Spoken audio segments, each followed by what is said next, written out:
ఏం చేస్తున్నారు మమ్మీ ఇవాళ? ఈరోజు చింత చిగురు పచ్చడి చేస్తున్నాం. ఇప్పుడు చింత చిగురు వస్తుంది కదా మార్కెట్లోకి బాగా, అందుకని చింత చిగురు పచ్చడి చేస్తున్నాము. చింత చిగురు పచ్చళ్ళకి కావాల్సిన పదార్థాలు: ఫస్ట్ పల్లీలు వేయించుకోవాలి. తర్వాతకి దానికి సరిపడా దాంట్లోకి టేస్ట్కి సరిపడా పచ్చిమిరపకాయల్ని వేయించుకోవాలి. నూనె వేసి వేయించుకొని కరివేపాకు, ఎల్లిపాయలు వేసి వేయించుకోవాలి. తర్వాతకి చింత చిగురుని గోలియాలి. గోలిచిన చింత చిగురు అంతే. ఈ 3 ఐటమ్స్తోని మిక్సీకి వేసుకోవాలి. మిక్సీకి పట్టిన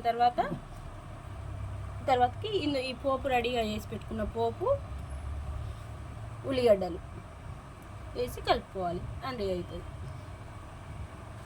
అంతే. ఇంకా చింత చిగురు పచ్చడి రెడీ అయిపోతుంది.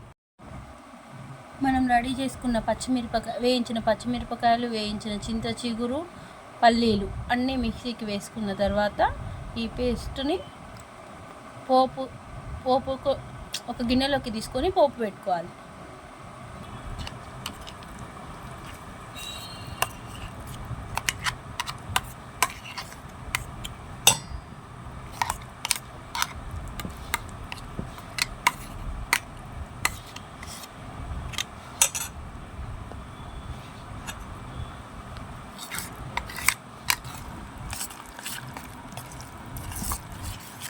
పోపుతో ఈ పేస్ట్ని కలుపుకున్న తర్వాత ఉల్లిగడ్డలు అయితే వేసుకోవాలి.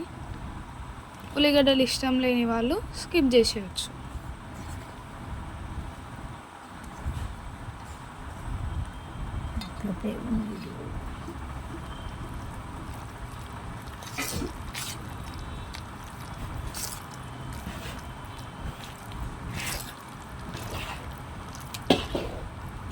అంతే, చాలా టేస్టీ అయిన చింత చిగురు పచ్చడి రెడీ.